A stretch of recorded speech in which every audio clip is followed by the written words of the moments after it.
Hey Bovers Bobcats, hope you're doing well. I miss you guys. I miss coming to school every day and seeing you. I hope you're doing well at home, getting some learning in. So I'm recording this video because over the next couple weeks, myself and Miss Paige are going to be reading aloud a book to you with a little bit of integration of reading and writing for you guys to follow along. So these videos are going to be posted to my YouTube page, and we're going to share the link in the lesson plans that we're going to send you on S'more. So make sure that you are tuning in. And this is for all fourth grade at Bovers. So whether you're in my class, Miss Benton's class, Mr. Lee, or Miss Page, even if you're in third grade or fifth grade, or a sibling or something, this is for you to follow along and read aloud. This is the book we were going to read aloud after we came back from spring break. However, those plans have changed, but we still want you to experience literature. So during this video, you're going to need to have a journal or paper of some sort. We're going to stop and jot as we're reading because we want you to be able to experience the book through writing and listening as well.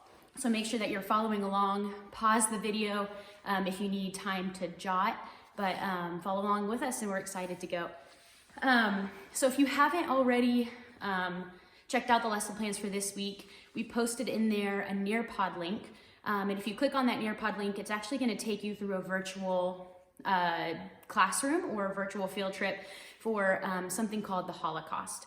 And so before I start this book, it's important to know that what the Holocaust is, because you need to know some background knowledge before reading this book. So this book is called Number the Stars. It's by Lois Lowry. And in this book, it's about a brave girl named Anne Marie who does everything she can to protect her best friend, Ellen. Now this book takes place in the 1940s. And if you don't know, in the 1940s was World War II. And in World War II, there were a lot of bad things happening in our world, specifically with people called Jews. And Jews were taken from their homes, and they were threatened, and they were not allowed to have great lives because bad people were out to get them, essentially. And so in this book, Ellen is a Jew. And so her best friend, Anne Marie, is doing her best to try to be brave to protect her best friend, Ellen. So this book takes place in a country called Denmark, in a city of Copenhagen, where the two girls live. And so in this book, we read their journey and their story of bravery and of friendship. And so I'm excited to read this with you guys today. These are some vocab words that we're going to talk about today while we're reading. We're going to talk about the word civilized. We're going to talk about the word defiant and talk about the word exaggerate. So I'll bring these back up in a minute. But let's start reading. So go ahead and get out your notebook, your journal, your spiral, and your pen. And we're going to get going with this. So here's the front cover, Number the Stars. Usually I would have us talk about what the front cover is, what does it mean. So just in your own head, kind of be thinking about what do you notice on the front cover and what could possibly be important to the story. Chapter 1, Why Are You Running? I'll race you to the corner, Ellen. Anne Marie adjusted the thick leather pack on her back so that her school books balanced evenly. Ready? She looked at her best friend. Ellen made a face. No, she said, laughing. You know I can't beat you. My legs aren't as long. Can we just walk like civilized people? She was a stocky 10-year-old, unlike lanky Anne Marie. Now I want to pause for a second and talk about the word civilized. Here we have it up here, civilized. I want you to stop, and if you need to pause the video, go ahead and do that. Pause the video and jot down the word civilized in your notebooks right now. So go ahead and pause it, jot down the word civilized. And I want you to then jot beside it, what does the word civilized mean? Let's read the context again. Remember to think around and use your context clues. Ellen made a face. No, she said, laughing. You know I can't beat you. My legs aren't as long. Can't we just walk like civilized people? She was a stocky 10-year-old, unlike lanky Anne Marie.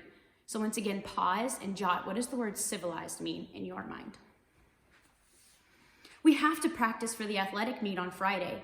I know I'm going to win the girls' race this week. I was second last week, and I've been practicing every day. Come on, Ellen, Anne Marie pleaded, eyeing the distance to the next corner of Copenhagen Street. Please?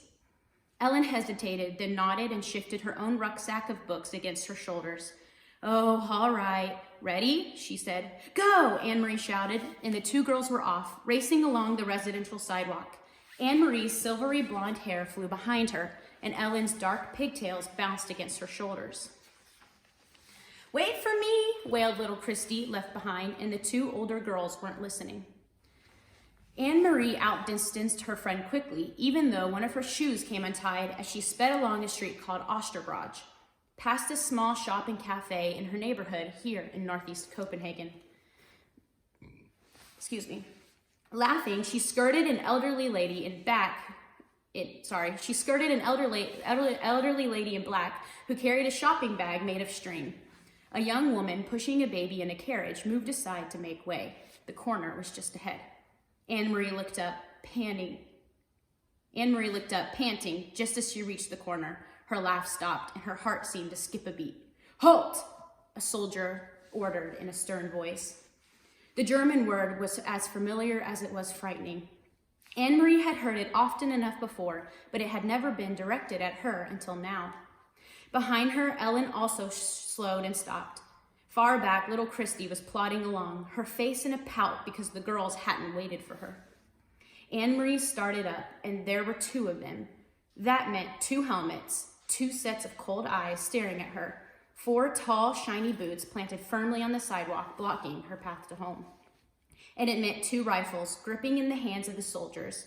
She stared at the rifles first, then finally she looked into the face of the soldier who ordered her to halt. "Why are you running?" the harsh voice asked. His Danish was very poor. 3 years, Anne-Marie thought with contempt. 3 years these people have been in our country and they still can't speak our language. "I was racing with my friends," she answered politely. "We have races at school every Friday and I want to do well, so I..." Her voice trailed away, the sentence unfinished. "Don't talk so much," she thought to herself. "Just answer them, that's all." She glanced back. Ellen was motionless on the sidewalk, a few yards behind her. Farther back, Christy was still sulking and walking slowly toward the corner. Nearby, a woman had come to the doorway of a shop and was standing silently, watching. One of the soldiers, the taller one, moved toward her. Anne-Marie recognized him as the one she and Ellen had always called, in whispers, the giraffe, because of his height and his long neck that extended from his stiff collar. He and his partner were always on the corner. He prodded the corner of her backpack with the stock of his rifle. Anne-Marie trembled. "What is in here?" he asked loudly. From the corner of her eye, she saw the shopkeeper move quietly back into the shadows of the doorway, out of sight. "School books," she answered truthfully. "Are you a good student?" the soldier asked. He seemed to be sneering. "Yes. What's your name?" "Anne-Marie Johansson." "And your friend, is she a good student too?" He was looking beyond her at Ellen, who hadn't moved. Anne-Marie looked back too and saw that Ellen's face, usually rosy-cheeked, was pale and her dark eyes were wide. She nodded at the soldier. "She's better than me," she said. "What's her name?" "Ellen." "And who is this?" he asked, looking at Anne-Marie's side. Christy had appeared there suddenly, scowling at everybody. "My little sister." She reached down for Christy's hand, but Christy, always stubborn, refused it and put her hands on her hips defiantly. All right, I'm thinking of another character in another book that we've read, if you're in my class, or one of my classes, that a character has a defiant stance. I'm thinking back to the beginning of the year when we read this book. If you know what other character, just like Christy, has a defiant stance, I want you to stop, pause the video, and jot it down in your notebook. The word defiant stance. She took Christy's hand, but Christy, always stubborn, refused it and put her hands on her hips defiantly. The soldier reached down and stroked her little sister's short, tangled curls. "Stand still, Christy," Anne-Marie ordered silently, praying that somehow the obstinate 5-year-old would receive the message. But Christy reached up and pushed the soldier's hand away. "Don't," she said loudly. Both soldiers began to laugh. They spoke to each other in rapid German that Anne-Marie couldn't understand. "She's pretty, like my own little girl," the tall one said in a more pleasant voice. Anne-Marie tried to smile politely. "Go home, all of you. Study your school books, and don't run. You look like hoodlums when you run." The two soldiers turned away. Quickly, Anne-Marie reached down again and grabbed her sister's hand before Christy could resist. Hurrying the little girl along, she rounded the corner. In a moment, Ellen was beside her. They walked quickly, not speaking, when Christy between them toward the large apartment building where both of their families lived. When they were almost home, Ellen whispered suddenly, "I'm so scared." "Me too," Anne-Marie whispered back. As they turned to enter the building, both girls looked straight ahead toward the door. They did it purposely so that way they would not catch the eyes or the attention of two more soldiers who stood with their guns on the corner of their apartment building. Christy scurried ahead of them through the door, chattering about the picture she was bringing home from kindergarten to show Mama. For Christy, the soldiers were simply part of her landscape, something that had always been there on every corner, as unimportant as lampposts through her remembered life. "Are you going to tell your mother?" Ellen asked Anne-Marie as they trudged onto the stairs. "I'm not. My mother would be upset." "Well, I won't either. Mama would probably scold me for running on the street." She said goodbye to Ellen on the second floor where Ellen lived and continued to the third, practicing in her mind a cheerful greeting for her mother, a smile, a description of today's spelling test in which she had done well. But she was too late. Christy had gotten there first. "And he poked Anne-Marie's book bag with his gun and he grabbed my hair." Christy was chattering as she took off her sweater in the center of the apartment living room. "But I wasn't scared. Anne-Marie was, and Ellen too, but not me." Mrs. Johansson rose quickly from the chair by the window where she had been sitting. Mrs. Rosen, Ellen's mother, was there too, in the opposite chair. They had been having coffee together, or as they did many afternoons. Of course, it wasn't really coffee, though the mother still called it that. Having coffee. There had been no real coffee in Copenhagen since the beginning of Nazi occupation. Not even real tea. The mother sipped at hot water flavored with herbs. Now that word Nazi is a name for the soldiers, so you're gonna hear that a lot. The word Nazi is the soldiers that are on every street corner. And if you know me, you know how sad I would be to not have any coffee, just like them. They're drinking coffee. "Anne-Marie, what happened? What is Christy talking about?" her mother asked anxiously. "Where's Ellen?" Mrs. Rosen had a frightened look. "Ellen's in your apartment. She didn't realize you were here," Anne-Marie explained. "Don't worry, it wasn't anything. It was the two soldiers who stand on the corner of Osterbrage. You've seen them. You know the tall one with the long neck, the one who looks like a giraffe?" She told her mother and Mrs. Rosen of the accident, trying to make it humorous and unimportant, but their uneasy looks didn't change. "I slapped his hand and shouted at him," Christy announced importantly. "No, she didn't, Mama," Anne-Marie reassured her mother. "She's exaggerating, as she always does." All right, pause, get out your notebooks. Let's talk about the word exaggerate. So if you haven't already, go ahead and write this down in your journal, exaggerate. And now let's go back and reread the context of the story. And then I want you to jot, what does the word exaggerate mean? "I slapped his hand and shouted at him," Christy announced unimportantly. "I slapped his hand and shouted at him," Christy announced importantly. "No, she didn't, Mama," Anne-Marie reassured her mother. "She's exaggerating, as she always does." So stop, pause the video, and jot down, what does the word exaggerate mean? Mrs. Johansson moved to the window and looked down at the street below. The Copenhagen neighborhood was quiet. It looked the same as always, people coming and going from shops, children at the play, soldiers on the corner. She spoke in a low voice to Ellen's mother. "They must be edgy because of the latest Renaissance and resistance." She spoke in a low voice to Ellen's mother. "They must be edgy because of the latest resistance incidents. Did you hear in the Die Fredsdank about the bombings in Hillerød and Nybro?" Although she pretended to be absorbed in unpacking her school books, Anne-Marie listened, and she knew what her mother was referring to. Die Fredask, or The Free Danes, was an illegal newspaper. And something that's illegal means it's not allowed. Peter Nielsen brought it to them occasionally, carefully folded and hidden among ordinary books and papers, and Mama always burned it after she read it. But Anne-Marie heard Mama and Papa talk, sometimes at night, about the news they received in that way. News of sabotage against the Nazis, news of bombs hidden and exploded in the factories that produced war materials, and industrial railroad lines damaged so goods can't be transported. And she knew what resistance meant. Papa had explained when she overheard the word and asked him. The resistance fighters were Danish people. No one knew who because they were very secret. They were determined to bring harm to the Nazis however they could. They damaged German trucks and cars and bombed their factories. They were very brave. Sometimes they were caught and killed. I must go and speak to Ellen, Mrs. Rosen said, moving toward the door. You girls walk a different way to school tomorrow. Promise me, Anne-Marie, and Ellen will promise too.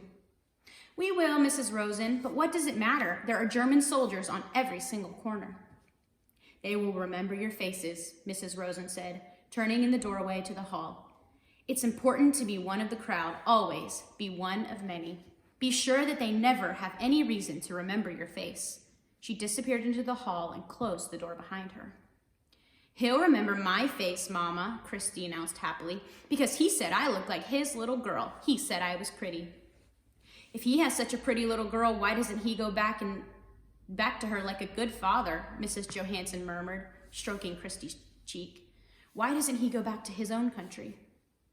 Mama, is there anything to eat? Anne-Marie asked, hoping to take her mother's mind away from the soldiers. Take some bread and give a piece to your sister. With butter? Christy asked hopefully. No butter, her mother replied. You know that. Christy sighed as Anne-Marie went to the bread box in the kitchen. I wish I could have a cupcake, she said. A big yellow cupcake with pink frosting. Her mother laughed. For a little girl, you have a long memory, she told Christy. There hasn't been any butter or sugar for cupcakes for a long time, a year at least. When will there be cupcakes again? When the war ends, Mrs. Johansson said. She glanced through the window down to the street corner where the soldiers stood, their faces impassive beneath their metal helmets. When the soldiers leave. Wow. So as you see, this is a book about this family and these girls who are best friends in the middle of war. So there's soldiers on every single corner. There's war happening all around them. And so I just want you to think about your life. How would you feel if you could not have the things that they have? So it's mentioned they don't have any coffee, they don't have any tea, they don't have any butter, sugar, they can't have cupcakes. So I want you to think right now about your own life. What would it be like if you lived in this time? So if you saw a soldier on every corner, if you didn't have the foods that they don't have, if you didn't have access to sugar or to do whatever you want, if you couldn't run on the street, I want you to think about how your life would be. And so I want you to take a moment now in your journal to respond to the reading you just heard.